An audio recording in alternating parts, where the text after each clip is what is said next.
When you see some grey. Yes.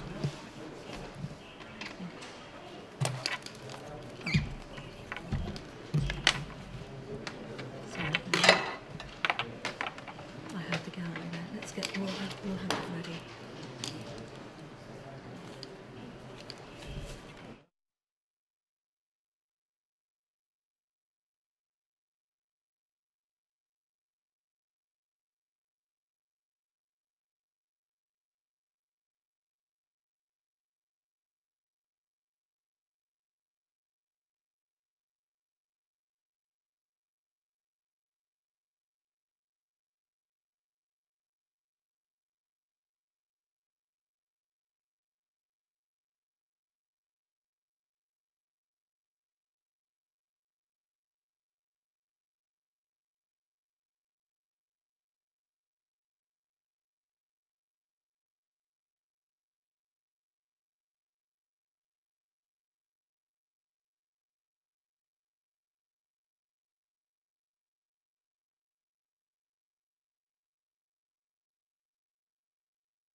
So we have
ISRO's launch to the International Space Station for his second mission to space. It's called Beyond.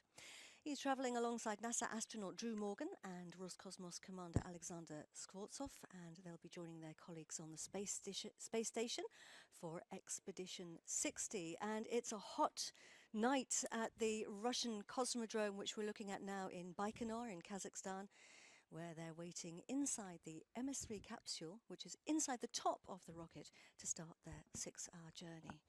Now, I am in the Mission Control Center in Moscow, which is about, several thousand kilometers from that pad. And alongside me is Paolo Nespoli, who is also an Italian astronaut and very, very experienced one at that. Paolo's been to space 3 times and even helped to build the space station. Paolo, a word to your comrades in Italy, your friends in Italy, to wish them well in Italian. Yes. Buongiorno, buon pomeriggio a tutti dal centro di controllo di ZUP a Mosca. Siamo qui pronti per seguire le fasi del lancio di Luca Parmitano con i suoi colleghi Sasha Skvortsov e Drew Morgan per la missione 60 della Stazione Spaziale Internazionale.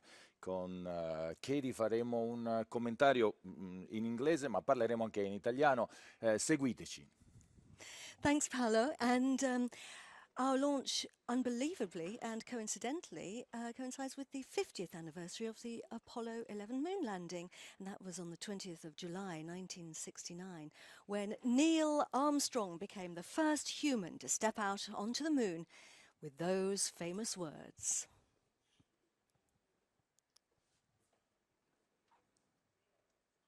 Those famous words, one small step for a man, one large, giant leap for mankind. And it was a remarkable achievement, particularly given that the computing power they had was only a fraction of our mobile phone. Well, it was, Katie, it was an incredible achievement, yes.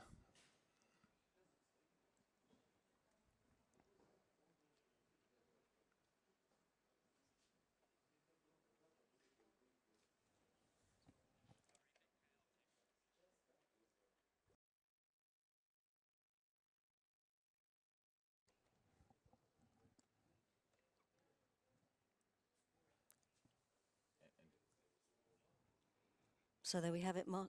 That was, that was 50 years ago today. How old were you? I was about 12 at that time. I was a little kid watching the Russians or the Soviets and the Americans competing to achieve these incredible, impossible goals. It looked unbelievable, but we made it. We made it as humanity to the moon. That was incredible. So let's come back to today. We're going to be talking a lot more about the moon later, but let's meet our astronauts. They're sitting inside the top of the launcher, as we mentioned earlier, in the MS-13 spacecraft. And we have, here we can see them. Do you want to tell us who we're looking at? We've got Luca Parmitano there on the right-hand side, ESA's astronaut. Yes.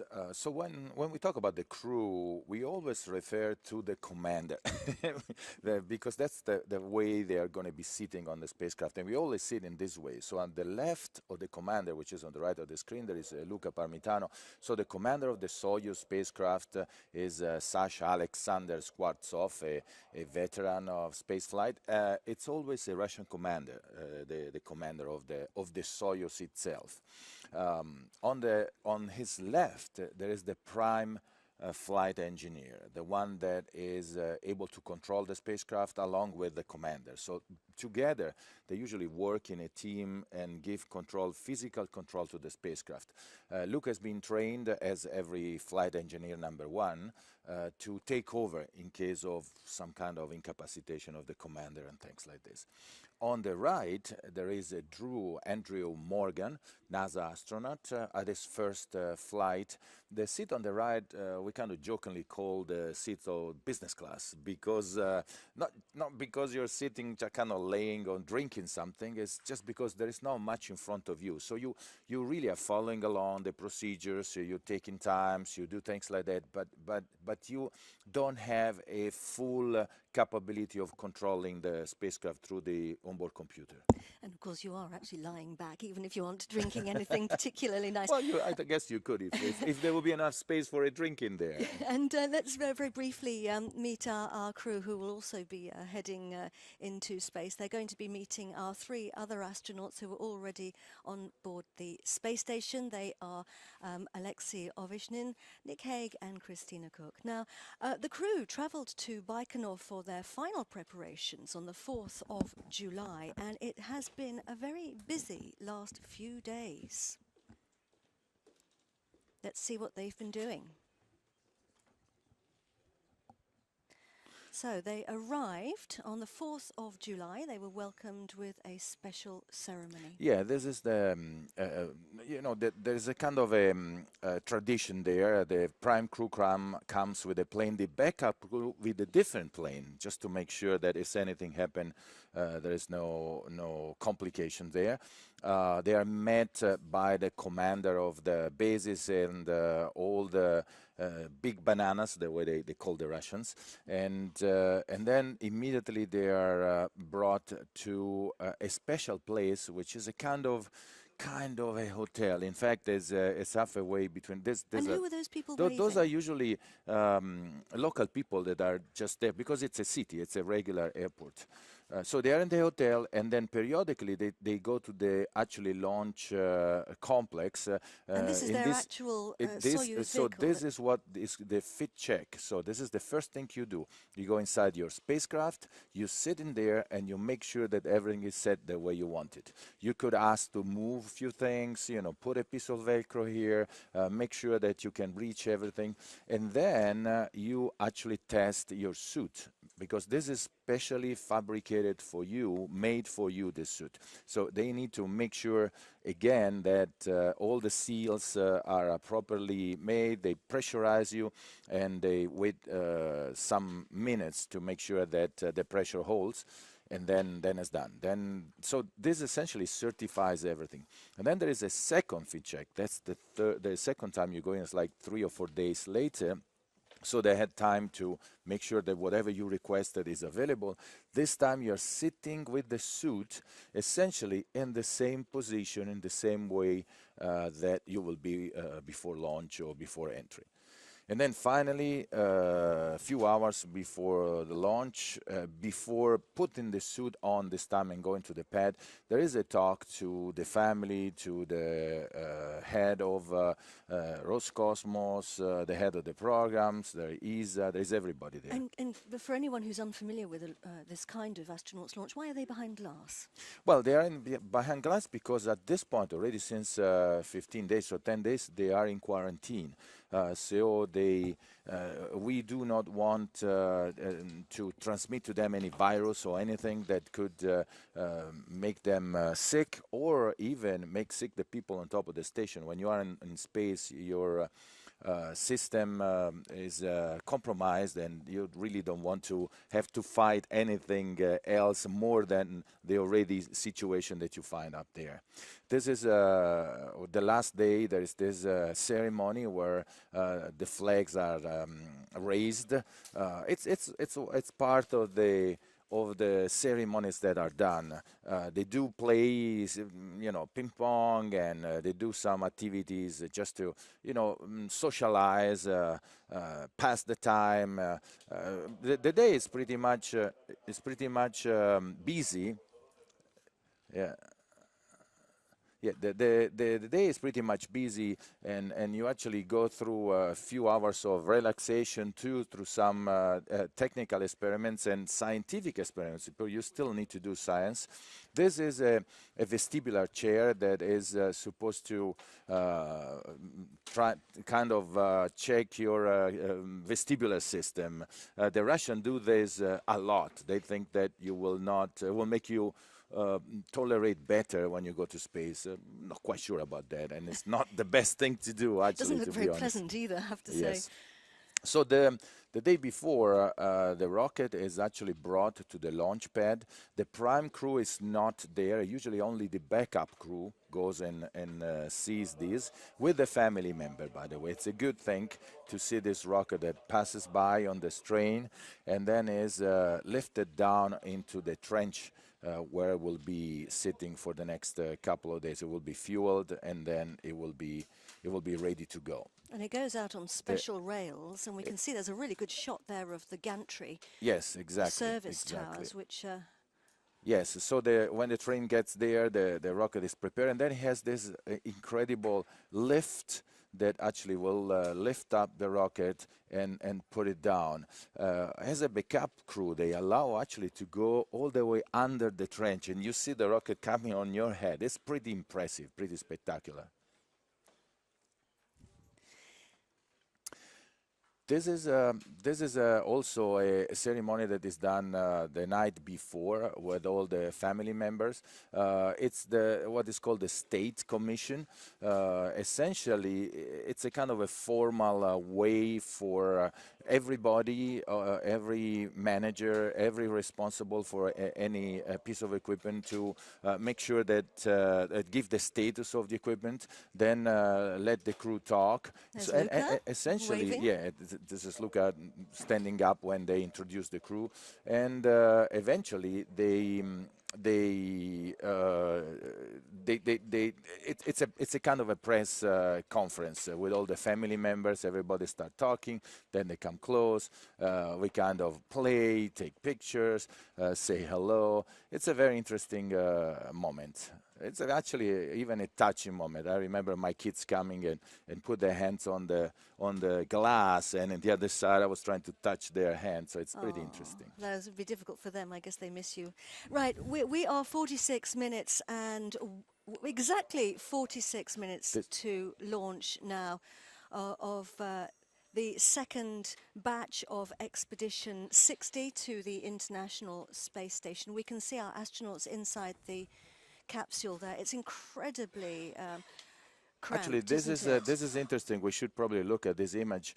This is coming from inside the spacecraft. They're already sitting there. They have already their gloves on, not yet closed the helmet. The commander has that stick, and he can control the computer. On his left, Luca is visible. Normally, we don't see that view. We see the other view where we see the commander and the right engineer. The capsule is so small, you can't fit. You can't see everything with one. Yes.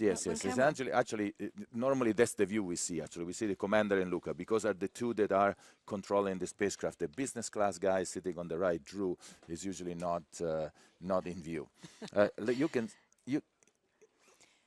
And you can see how small, how cramped they are. Right, we're watching here the clamshell gantry, as it's known, the service towers. They've been up against the launcher up until now and giving the crews access to each of the different stages of the launcher. Well, that's the structure that the crew used to go all the way up to the vehicle, to the Soyuz itself. And so now it's very interesting because the Soyuz is actually, the rocket is actually deposited on some kind of structure. So it's not held by anything. It's just sitting there. And this is made in purpose so that when the engine will start firing, it will build up thrust, and eventually when it has enough thrust, it will lift up a little bit, and the other clamshell structure that are holding it will open up. And that's a pretty interesting moment. And we'll be seeing that later, hopefully. During liftoff, yes. Absolutely, and the structures you're talking about are the swing arms, and at some point we'll get a shot of those. We are now 43 minutes and 46 seconds to launch and counting. And we do shortly we'll be going to a live video feed of the events that are happening. Before we get there, a quick word. We can see there the talisman swinging around. That actually, it's the microgravity indicator. That's the way we justify it. It's usually a toy that comes from the family of the astronaut. It's attached to a string, and as you can see, it moves like that. But at the moment of Now, we are looking at images which are being sent to us live Oh, from very good, Baikonur, very good, but very this good. is events on launch day today. So the crew, they were woken up 9 hours before launch. So this is not, obviously, this is not happening now because the crew are inside the capsule. They woke up 9 hours before launch, and there's a whole set of procedures that they go through, and one of those is signing the door Yeah, of the you know, hotel. those are things that have been established during the years, and they are very meticulous, the Russian, to follow this kind of process and procedure. So you actually, in the room where you sleep your last night on the Earth before you go to space, you actually sign the door. There's also another very interesting thing, which is a Russian tradition. Before leaving, you are sitting down on a couch or something for a minute or so, just like this, like you are not in a And now they're rush. being blessed. Yeah, and then there is the blessing. That's another tradition, and you know, they really don't skimp on water during the blessing. So, and then they get out of the quarantine facility. The family member and other people are kind of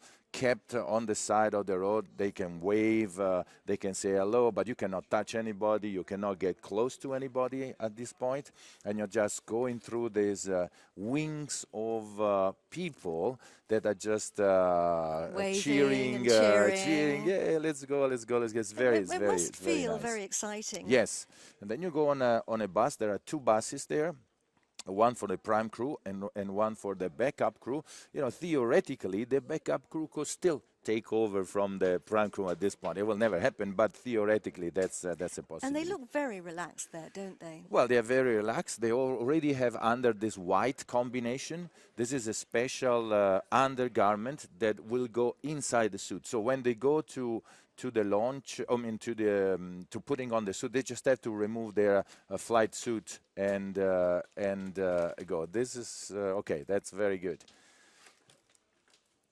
There we go. The final wave Let's on the bus. file low to the bus because they actually will not. This is the last time where they physically see the people. The next time, see, these are the family Yeah, member. families. This is what I was saying before, that the kids are trying to touch, Saying they are goodbye trying to their to do things. And of course, daddies. the kids are the one that are kept far away from the crew because they are the one that usually have all sort of Transmit the bugs. exactly, all sort of Yes. bugs with them. Next time that they will see them is when they are actually inside and wearing their suit, doing the pressure suits, and then they will go out of the building where we do the pressure suit. Nice team hug. Yes, team up. Oh, It's very good. Yeah. See all the patches of the missions that have used the bus. Usually you put your patch there, and there we go.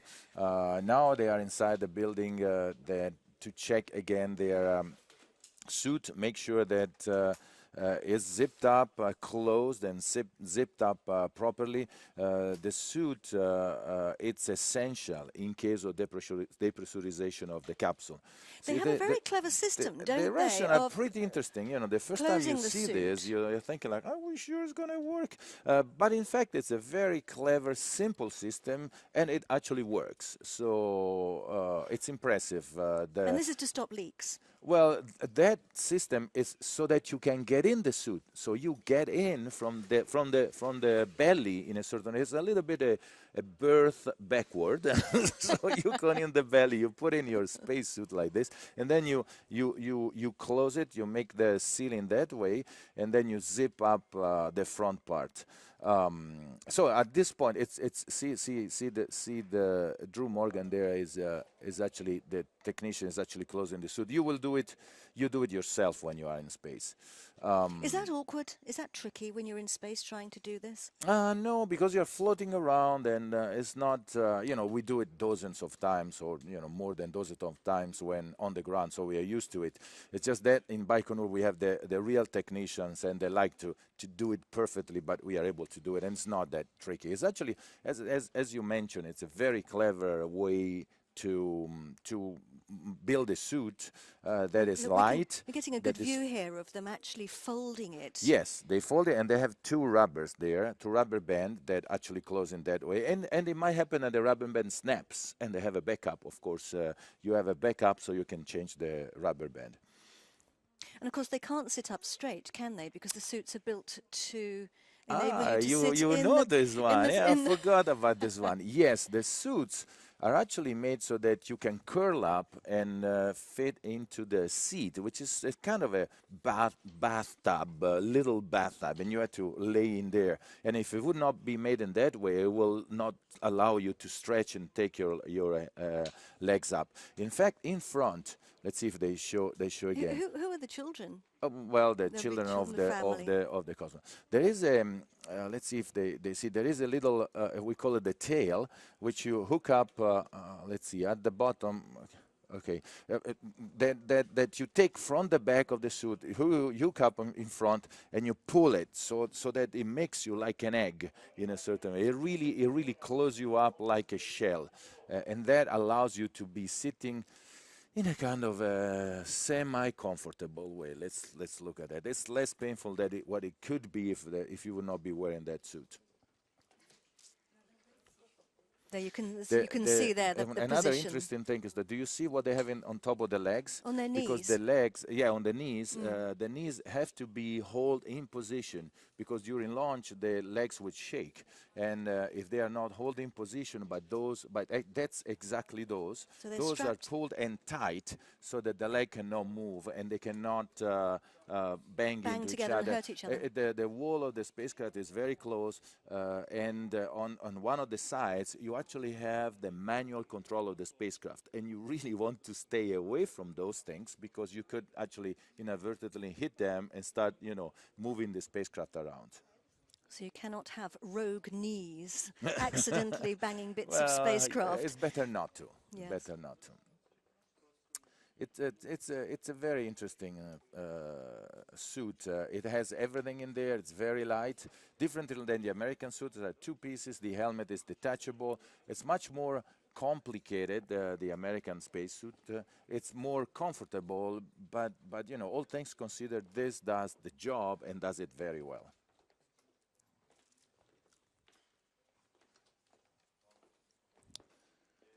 Let's see, this is the Luca now going for his pressure check.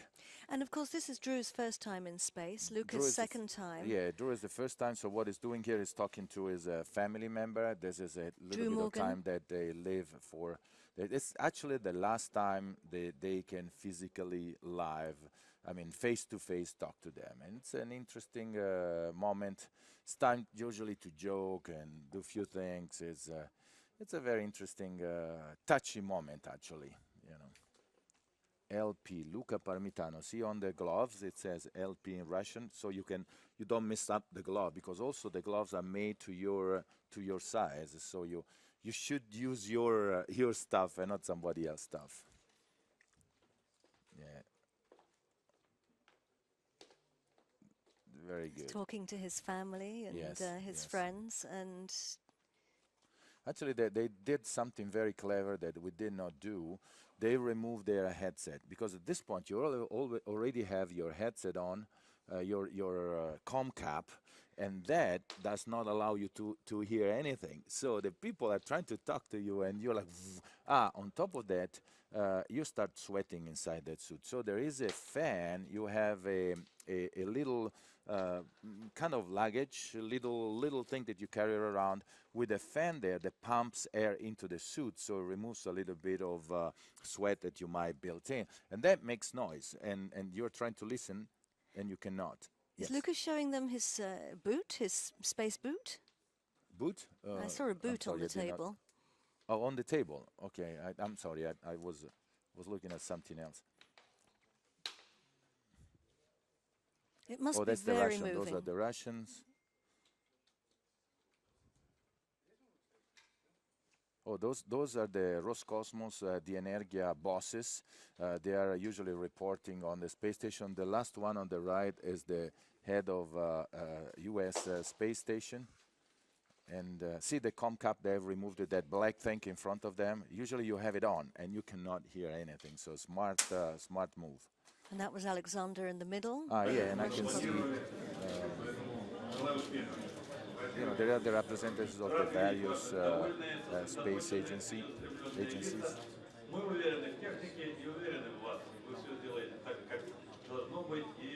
Sending their best wishes, no doubt. Yes. Telling Yes. them. This is the head of the space station, and the one moving in the back with the kind of a think tank is Frank De Winne, and we see Jan Berners, the Director General of ESA right there. ESA, of course, being the European Space Agency. Well, that's our agency, Yeah, right? absolutely. But for sometimes not everybody knows that ESA is European Space Agency. They sometimes call it ESA rather than ESA in the UK, but it's called ESA. Yes, yes, yes. We are really looking forward to your Well, we are, as ESA, we are the partner of the International Space Station. We have a pretty important role. 18.25% of the operations and everything else is actually our contribution to the International Space Station, which makes us the top contribution outside the United States. two flights already. So you have two, you have three, you have one. So in the mean value is two for all of you. Have a nice flight. And Luca, you have already a new name. It's not Luca Parmitano, but Luca. Usually, at this point, Director General is just, oh, there we go.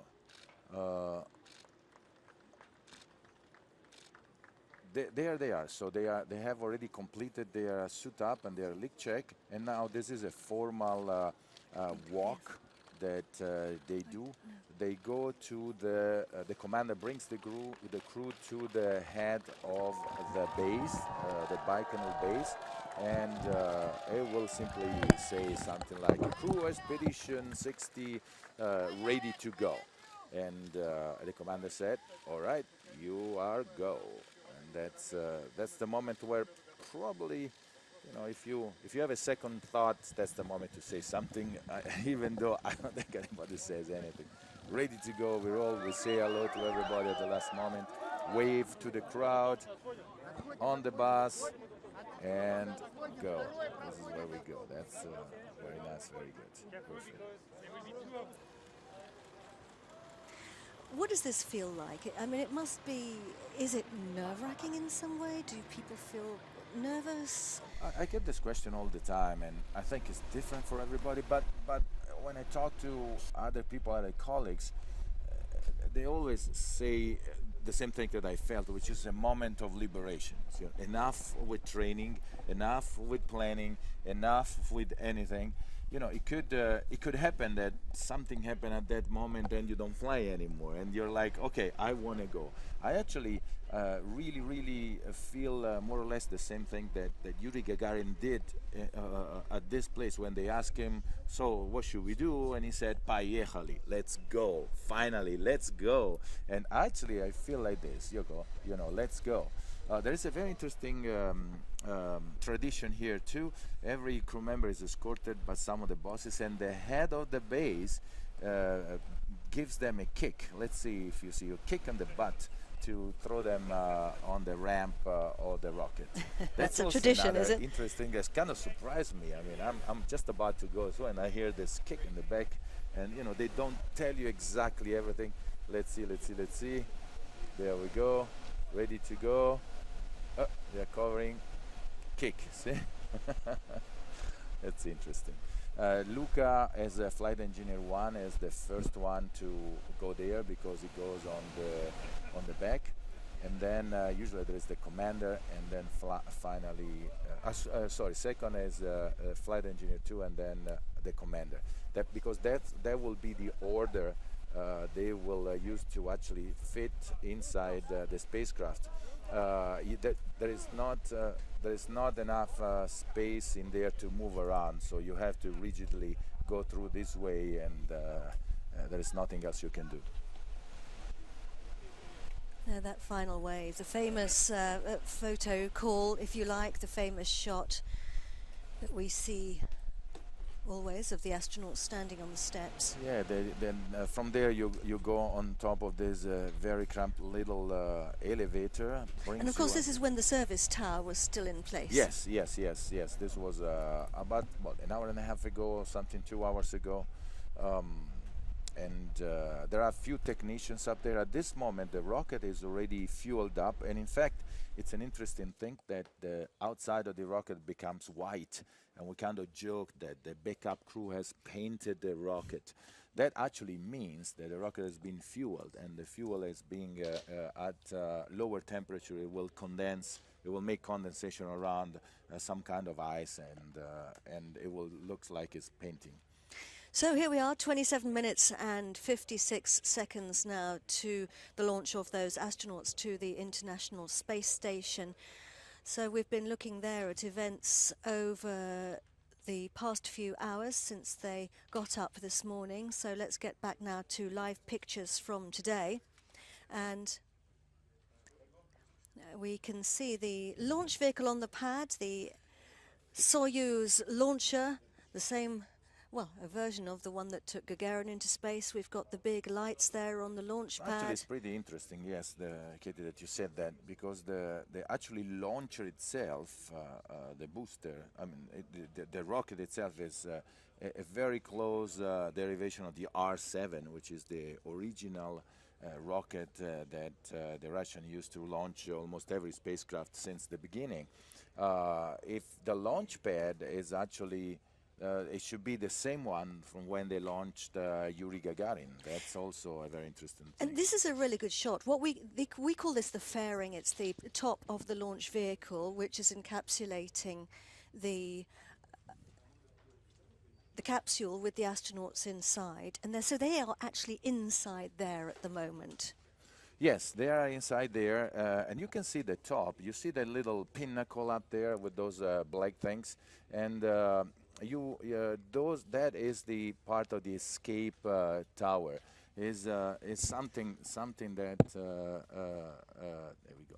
It's something that it's used in case of problems. So at this moment, the rocket is kind of alive. The fuel in there. If there is a problem, it could already blow up. So I wouldn't say in an unstable position, but it's fully fueled up, and so. The launch tower is active. There are some sensors on the launch tower. If they sense any vibration, any oscillation, anything out of the ordinary, which probably means something is happening under, it will actually fire, rip off the capsule from the launcher, throw it something like 20 kilometers up in the air, and the re-entry sequence will happen with the parachute opening and everything. And it happens in all the history of the Soyuz. It happens once, and it actually saved the crew. Absolutely, I was going to say it happened, didn't it? Only a few last year, I think. No. That's a different one. This was like in the 80s. There's this specific things where that tower operated.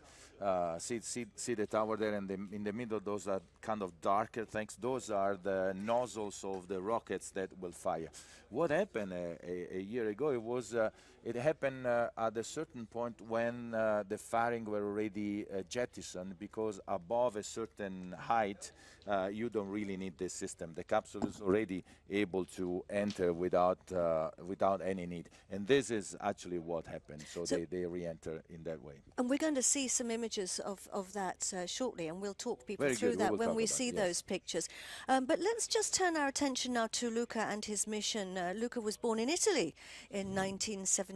He's got 2 daughters. He's married, and he has a passion for fitness. He's a very fit and healthy man. And he has been working extremely hard to prepare for this mission. So we're going to find out a little bit more now about his training.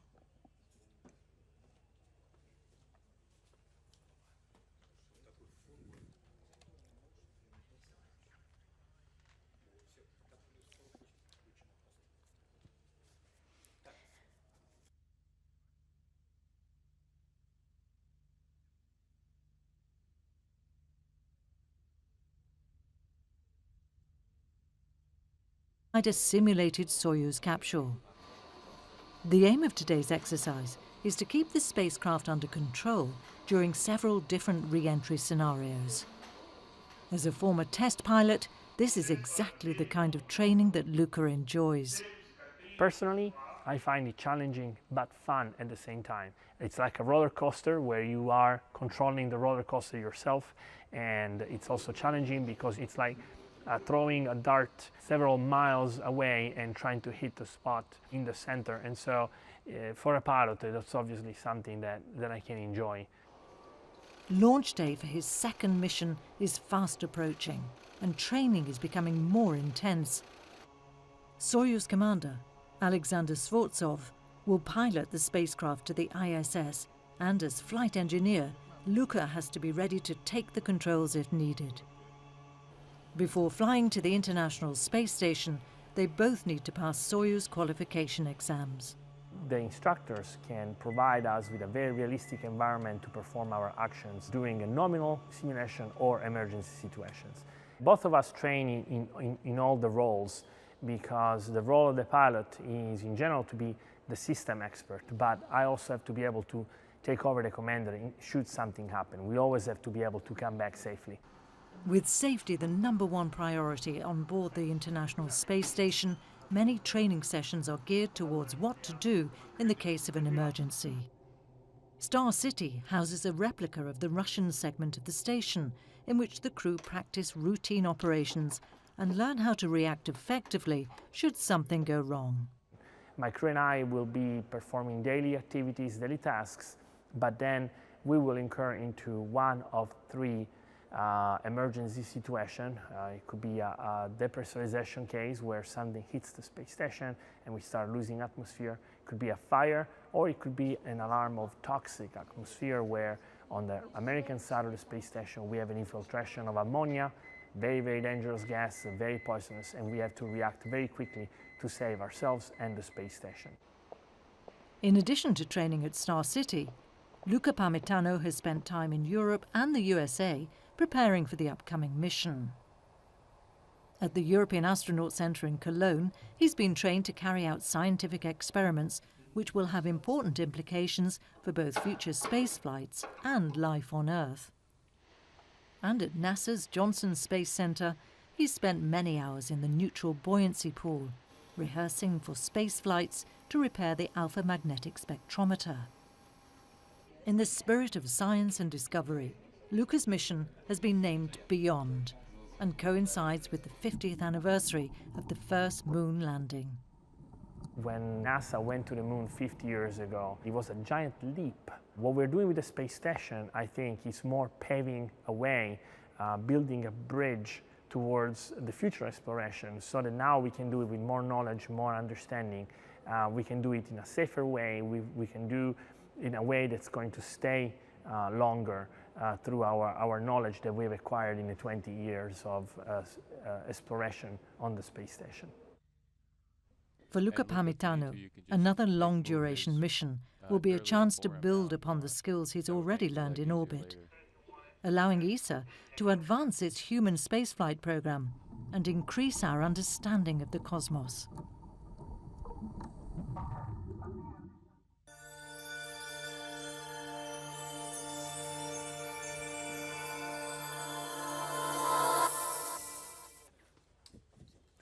So the training, is it hard work? Very Yes, demanding. yes. It's getting dark down there in Baikonur. Look at that. It's going to be pretty amazing when that rocket will light up. The whole thing lights up. So it's incredible. It's interesting. And of course, this is Luca's second mission. The first one was volare, which means to fly in Yes. Italian. And he gained a lot of experience during that mission, didn't he? Which is why he's now going to be taking over the job of commanding the space station when the existing crew come back to Earth. Yes. So the way it works is that when you go in space, the crew up there, it's the senior crew, so they have control of the station. This is because it takes you, when you go up, some weeks before you actually get your space legs, if we can say that. Actually, before you become an extraterrestrial person. And then when they will leave, they will be they will become the senior crew, and Luca will be the commander of the station. Yes, usually your first flight, you're just a rookie. The system looks at you, the way you perform, the way things are, and at the end, an evaluation is made, and you are given the capability of being the commander of the station, if that's the case.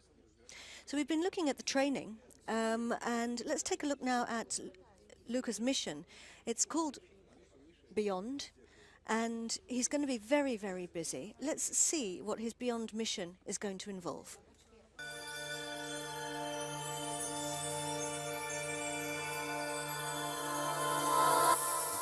I cannot. Italian ESA astronaut Luca Parmitano is about to make his second flight to the International Space Station. He'll shortly be lifting off from the Baikonur Cosmodrome in Kazakhstan, inside a Russian Soyuz capsule. The mission is named Beyond, and as chance would have it, will begin exactly 50 years after the first moon landing.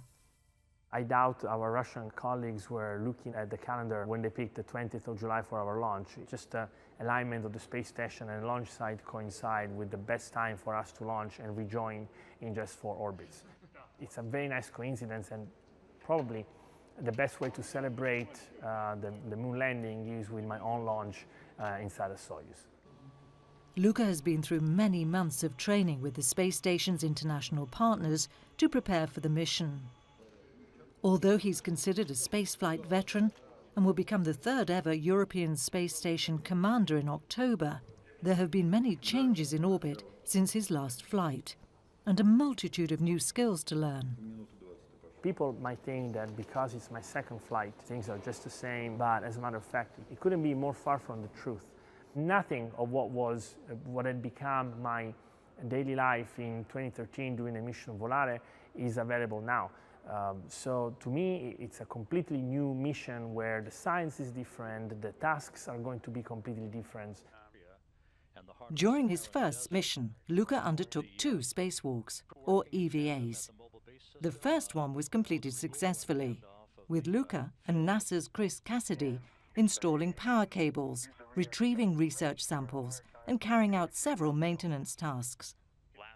However, the second EVA was dramatically cut short when a water leak threatened to drown Luca inside his helmet.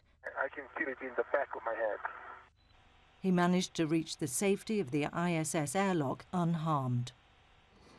Since then, his spaceflight experience has been a valuable resource to others. During his second mission, it's foreseen that Luca will venture outside the station to service the alpha magnetic spectrometer.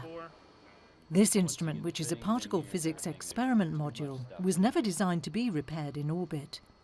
Extending its life will be a long and difficult procedure, one which Luca has trained extensively for. We are planning to perform about 3 to 5 EVAs just for the AMS. There will be some setup, and then we will get into the thick of it, cutting tubes and swaging them, and then closing everything up and cleaning up the location. On board the space station, Luca will act as flight engineer, carrying out daily maintenance tasks to ensure that the station's various systems run smoothly. He'll also act as the eyes and ears of research scientists back on Earth, running unique experiments that take advantage of the microgravity environment inside ESA's Columbus laboratory. Some of the experiments that I'm really looking forward to have me as a test subject. Most of them have to do with human physiology. Now, these experiments to me are interesting because although they help us learn how human physiology changes in space, these experiments have actually a direct return also on Earth.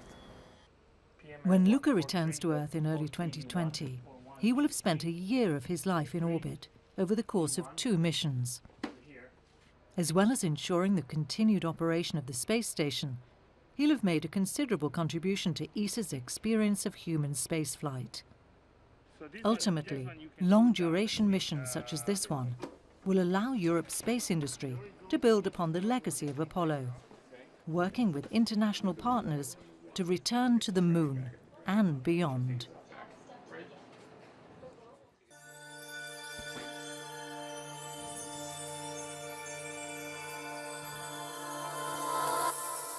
So we are 13 minutes and 35 seconds to launch now, getting closer. And we saw in that film there that Luca had an experience on his previous mission in 2013 when he was doing a spacewalk, and he had water inside his helmet. I mean, that must have been pretty terrifying. And the guy has nerves of steel. He was effectively drowning inside his helmet. Well, it was a off-nominal situation, of course. We don't usually get water into the helmet. You try to keep it out of it.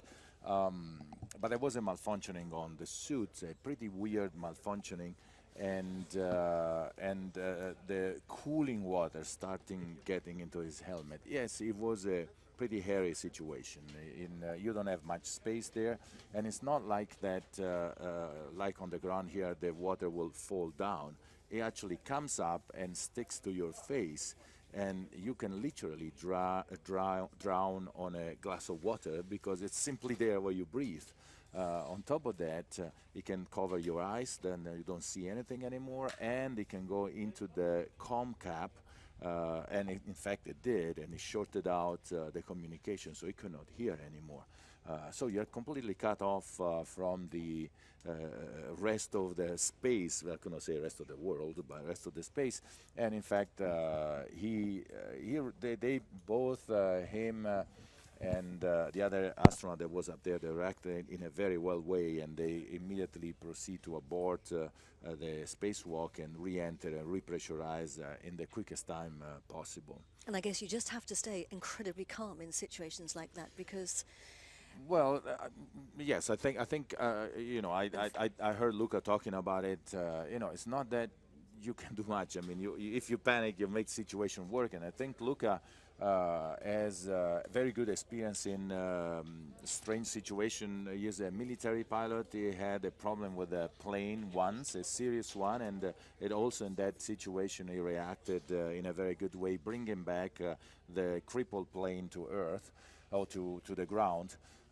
In this case too, you know, it worked effectively, efficiently to go through the situation. It was not easy. I think the problem there is that it's to recognize that you have an emergency situation. You know, we have a little pouch with some drinking water, and it happened in a previous mission that some of this drinking water came to your helmet, or came to the helmet of that astronaut, which causes some discomfort. But one thing is a little bit of water, one thing if the cooling water comes in, which is going to fill up completely the helmet, and then you're in serious troubles. And of course, everyone did really well in that situation. And Luca's here now on board our Soyuz rocket inside the capsule, inside the white tip of the rocket. For anyone who's unfamiliar, waiting for liftoff. That is scheduled now in 10 minutes and 26 seconds. 10 minutes, 25 seconds. There 23, we go. Live, 22. View from inside here, mission control, Tsup in Russian. Now, the Soyuz FG rocket will take nearly 9 minutes to deliver the MS-13 capsule into space with the astronauts inside. Then they will fly to the International Space Station in 6 hours, and they will orbit the planet 4 times. And we're going to take a look now at what they're going to do. You know everything. Let's go ahead. We've got a film here, and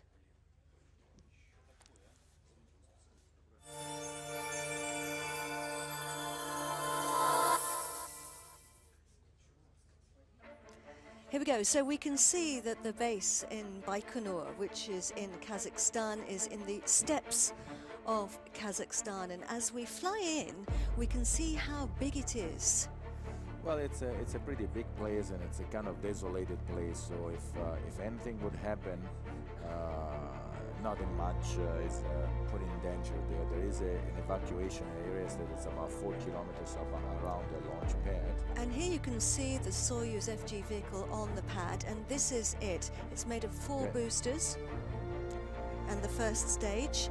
That's it. The first stage, it's the green one. It's very similar to the R7, which was the initial launch structure that they built in the 60 rockets.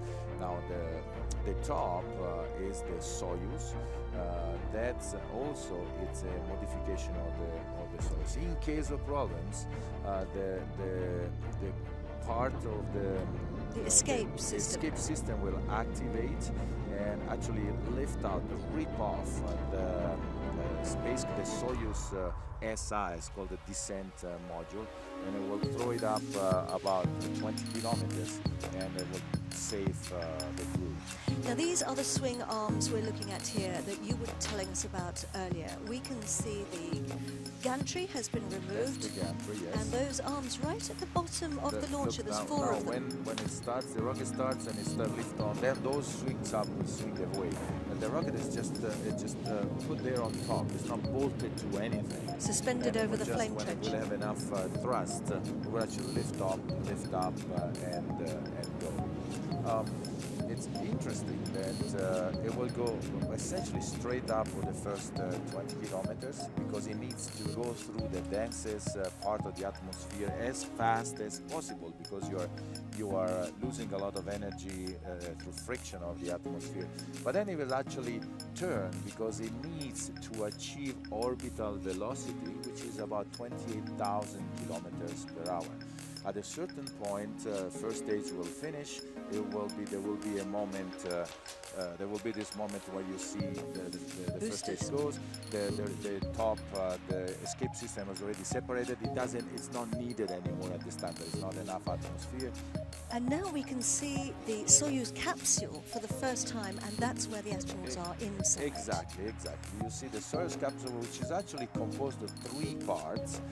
There's this kind of round part on top, which is called the orbital module, and then there is the central part, which is called SI in technical terms, which is called the descent module, and then the back, which has the engine and other part. We actually still have the second and third stage still firing at this moment. See the spacecraft is parallel to the Earth, because it actually needs to achieve this 28,000 kilometers per hour, because if we will go point up straight, when the engine will cut off, it will turn around and come back.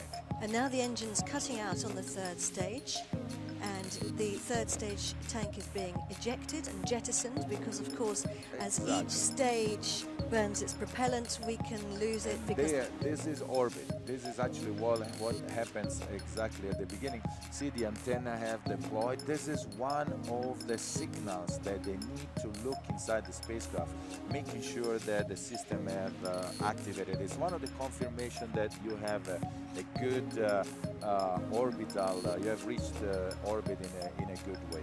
And this is the point there where, of course, we've had what's called orbital insertion. Right, back to our launch pad now, and here we are 5 minutes and 40 seconds into the launch. The synchronized sequence will have been scheduled to start at -6 minutes, and we're looking at the astronauts. All the computers running the final phases now and the final operations in the countdown. At this point, the escape tower is active. If there is anything, it will actually activate. I was looking at Luca. This is a very, I would say, uncomfortable position on the spacecraft, and you have to think that they have been already there for an hour and a half or something like that. I saw Luca early moving his legs. This is one of the techniques that we are doing. You're really strapped in. Those straps are pull tight, because if the launch system of the escape system activates, you're going to be thrown all over it. Yes, so if you're not tied up, you're going to hurt yourself. In fact, most likely you're going to lose consciousness, because the shock is so strong that that whatever is not hold there. So you're sitting in there strapped in, and your blood starts stopping. See, Luca moves the leg.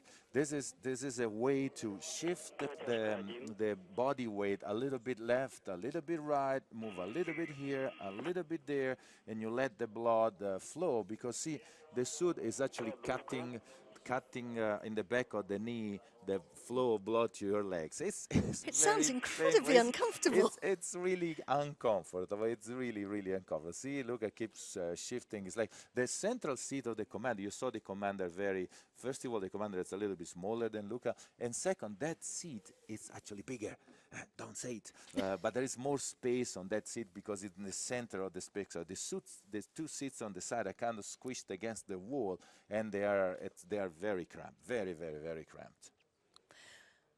We're looking here at the big grey mast. There are two masts clamping to the vehicle, and inside those are the umbilical lines. 3 minutes and 30 seconds, coming up on 3 minutes and 30 seconds.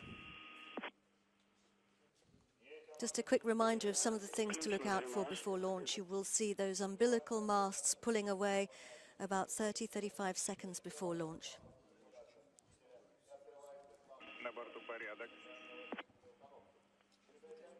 Can you move there? You. And of course, the 3 minutes. engines will be throttled up slowly over a period of about 10 seconds, 12 seconds or so. That allows us to check that they're working properly. Look at it in there, in the capsule, along with his colleagues. Yes, there we go. So Paolo, it would be really nice as we come up now, we are coming up to 2.5 minutes to launch, if you were just to say a word in Italian to your friends in Italy, in your fellow... Beh, è un momento molto importante per l'Agenzia Spaziale Europea, un altro astronauta europeo sta per andare in orbita, è un momento molto importante per l'Italia. L'Italia ha dato un contributo sostanziale alla Stazione Spaziale Internazionale, ha costruito moltissimi dei moduli e come ritorno abbiamo avuto missioni per astronauti, spazio per esperimenti a bordo. È stato, a parere mio, un investimento molto oculato che ci ha portato capacità tecnologiche, ci ha portato ad avere delle conoscenze che sono di valore a livello mondiale, così come avere i nostri astronauti a bordo. Oggi Luca vola parte della missione 60 e lavorerà sulla Stazione Spaziale Internazionale e porterà la bandiera italiana in orbita. Come dice lui, però, quando siamo in orbita siamo sì italiani, siamo sì uomini, ma siamo più esseri umani, rappresentiamo l'umanità e si va in orbita, si fa tutto questo perché alla fine vogliamo conoscere, fare conoscenza, avere una vita migliore e continuare nell'esplorazione. Thank you very much. I wish I could have understood what you were saying. We are 1 minute and 1 minute 11 to seconds go. to launch. All right, that's very good. From inside the spacecraft, they are hearing now the countdown, 1 minute to go. Their helmet is closed, gloves are on. They tied up again as much as they can the belts, and they are ready to go. 50 seconds. It's interesting that the spacecraft, the Soyuz, doesn't have a precise moment of liftoff. The liftoff will be when there is enough power to lift off the rocket. So, in fact, we will hear, there we go. So, spacecraft is now completely free. It's simply sitting on those on swing those arms. Swing arms, and they will start the engines. It will take a little bit of time for the engines to go up to pressure. Starts about 10 seconds, 8 seconds before actual liftoff. The engine have to go at maximum pressure. There we go. We started turning them on. 10 seconds to go.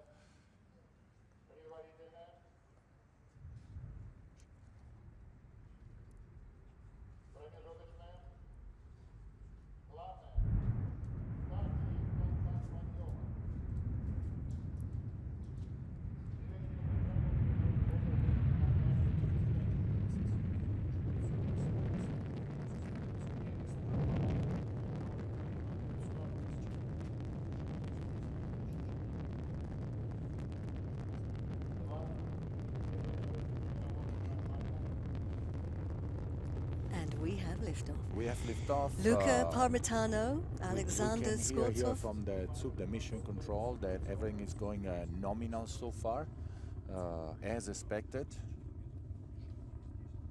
And Drew Morgan have started their journey.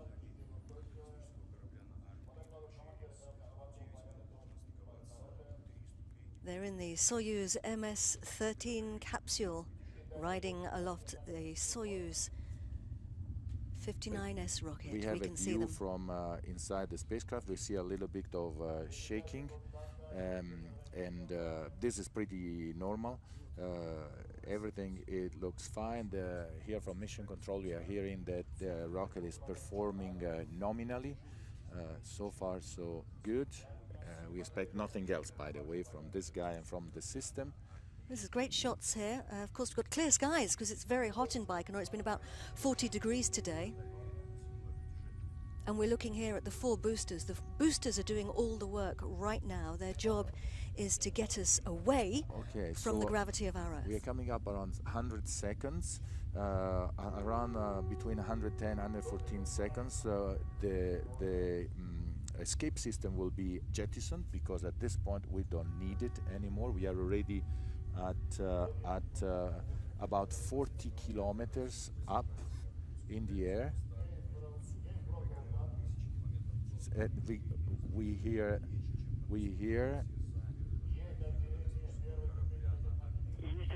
the first stage is complete. We can hear from Mission Control a confirmation that the first stage has been completed. We are working to the second stage.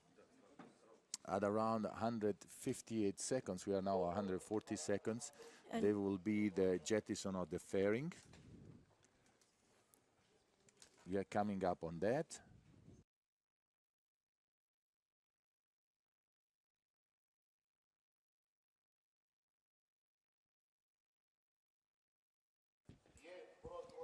This is the time here, the scheduled moment to jettison the fairing.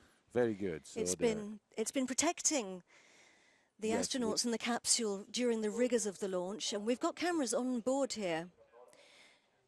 We can see there the cameras on board looking backwards down the rocket. We can see the engine burning. We can see the atmosphere right there, the roundness of the Earth. We can see the jet, the engine firings.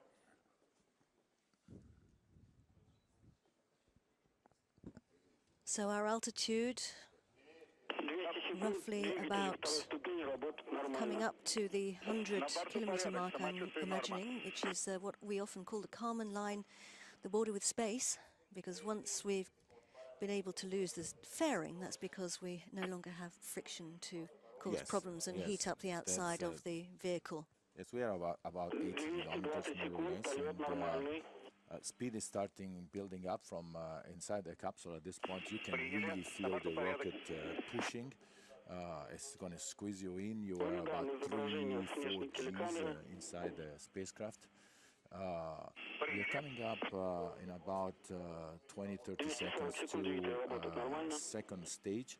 Actually, we can see on the screen here on Mission Control the build-up of the acceleration. They are now experiencing about 2 Gs, and it's going to be climbing. I can see the peak. It was at the end of the first stage. It was 4 Gs that they got. Right now, there we have the image. Right there on the right is the diagram of the acceleration, passing 2 Gs. We are about 150 kilometers coming up on second stage. It's very interesting from inside the capsule when the rocket, the first stage finishes and second starts, you are jolted inside, you are thrown inside the spacecraft.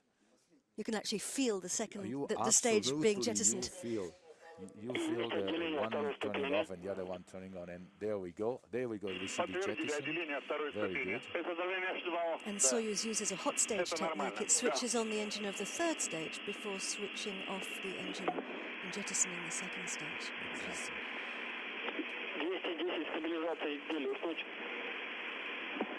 Okay, we see the commentary here in Mission Control, and they're telling us that everything is nominal so far. You can see on the right side, on the bottom right side, the peak of the acceleration. It went down again, and now it will build up. Third stage is pretty long. We need to go all the way to 530 seconds, more or less. We are now in 340 seconds, so we have about 200 seconds to go, which is 2.5 minutes. Those are 2.5 long minutes because you're really now will build up the push of the rocket starts In this part of the atmosphere where there is no much friction, and you are laying horizontally with respect to the Earth, and it's just pushing because it needs to go to this 28,000 kilometers per hour orbital velocity. And the flight path takes us east over Kazakhstan, north over Mongolia, China, eastern Russia, and then over the Pacific. There is an area here which is very critical. It's around. Oh, we passed it. Okay, we passed this very critical area. If there is a malfunction, if there was a malfunction at that point, you may end up in a mountain area, which is not that good because you know, they have a parachute and mountains do not work well with parachutes. But they are out of that. Everything went well. And keep going now 400 seconds. We passed 410 seconds from the launch. 410 секунд, полет нормальный. Приняли, на борту порядок, самочувствие норма. We can see the engine burning there from those cameras, and we can just see in the top of the screen there the curvature of the Earth. Yes, you can see the curvature of the Earth. You can see the atmosphere. The engine at this point, you know, when they are on the ground, they really come down with a kind of a straight flame, and then when they go up in space, there is no more atmosphere pushing in, so the flame is kind of like that. It looks like kind of a little bit inefficient, but it's really efficient. Like it's working really well nominally. Everything is working nominally. I can see that the acceleration is started building up. They are passing now 2 Gs. I'm looking at the screen here in mission control. So they start feeling the gravity, 2 Gs, 2.2, 2.3, and climbing. What does that feel like? Like you have somebody laying on you, and 3 Gs, like you have 3 people laying on you. 4 Gs, you have 4 people laying on you. So it start becoming difficult to breathe. What happened in the throat is squeezed down, and you can sometimes not really breathe effectively. You can try to move your head and try to have a clear path. The back is uncomfortable, you know, but what can you say? It's okay. It's okay. You know you're going to space. It's fine. It's not going to last forever. I'm actually looking forward to this moment where you go to microgravity, which is not that far now, just a few seconds more. 520 seconds. We still have a few seconds, and we will be in space. And we can see there the engine. There we go. There we go. Separation. Утесы, есть контакт отделения. Поздравляю вас с выведением. Утесы, передаю вас ЦУПу Москвы. Встречайте славу. Right, very good. So we have a confirmation from the thing, and that's the solar array deploying. So those are the things that they are looking for, the antenna, solar array, the accelerometers, everything inside the spacecraft. They are looking at all of this to make sure that the engine is really cut off. And they have achieved orbital velocity, and everything is good. Прошел контакт отделения, все в норме, есть надув. I can hear here from mission control announcing that all the parts have deployed as expected. So we are everything is nominal. We can see that our crew is in space. Very good. It's starting their journey orbiting Earth for the next few hours, and they will be on the space station in 3 orbits in 6 hours. So that's very good news. Our crew are safely in space. They're on orbit. We could see there the deployment. Are we looking here? Was that the deployment of the solar arrays we saw? Yes, exactly. And we are seeing solar arrays. The Soyuz does have a power generator. It's a little battery. It's like a car battery. And they use the battery is a primary battery and a backup battery. The backup cannot be charged, but the primary, yes. So as soon as you go to space, the first thing to do, deploy the solar array and start replenishing a little bit the power that you use for that.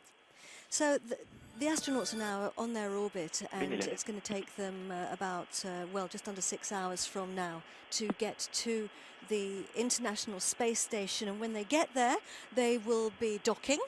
And then there'll be a couple of hours while they pressurize before they open the hatch and go into the space station. So what we're going to do now, Paolo and I are going to take a break from our commentary, and we're going to come back to you for that docking and hatch opening. We'll be back in just over 5 hours' time, and if you want to keep watching, we will have some replays of the launch on this channel.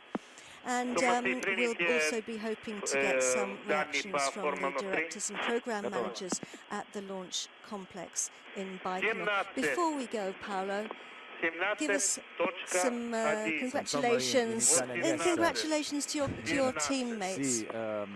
Per tutti gli ascoltatori in italiano, sono sicuri che siete lì dal centro di controllo di Mosca, da ZUP. È stato un momento molto bello, abbiamo visto 8 minuti e 47 secondi fa partire questo razzo. Tutte le fasi del lancio sono sviluppate come era previsto, non c'è stato nessun malfunzionamento. I nostri astronauti sono arrivati in orbita come previsto e hanno cominciato il loro viaggio verso la Stazione Spaziale Internazionale. Il comandante della navicella russa Sasha Skvortsov e Luca Parmitano, l'ingegnere di bordo numero 1, hanno gestito tutti i sistemi di bordo per fare in modo che questo arrivo in orbita sia stato fatto senza nessun problema. Il terzo astronauta, l'astronauta americano Drew Morgan, seduto nel sedile di business class come si scherziamo noi, e anche lui ha partecipato a questo lancio.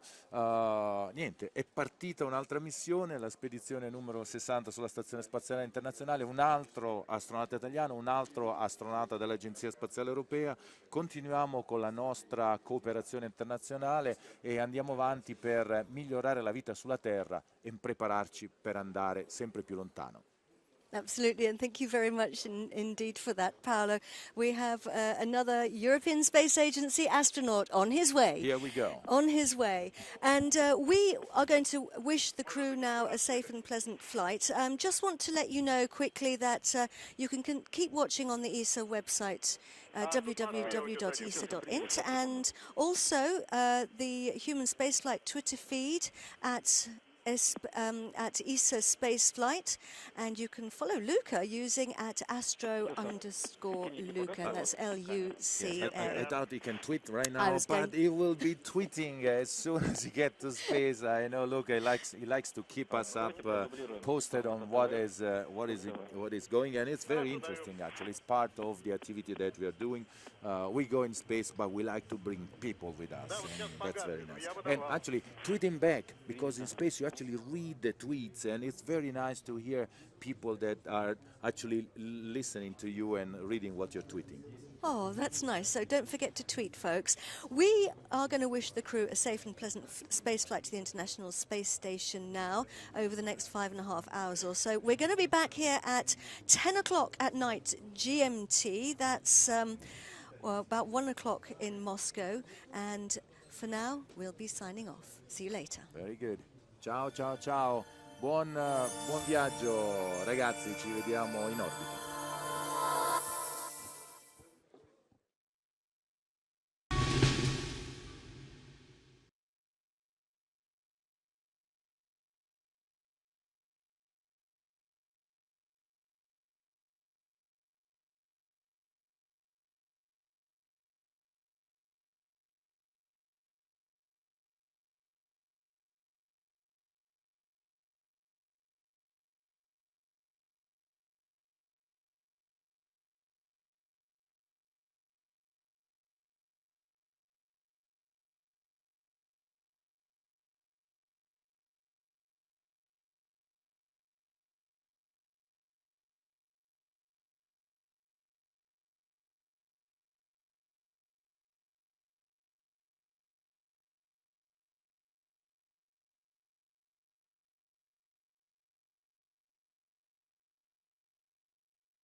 Thank you.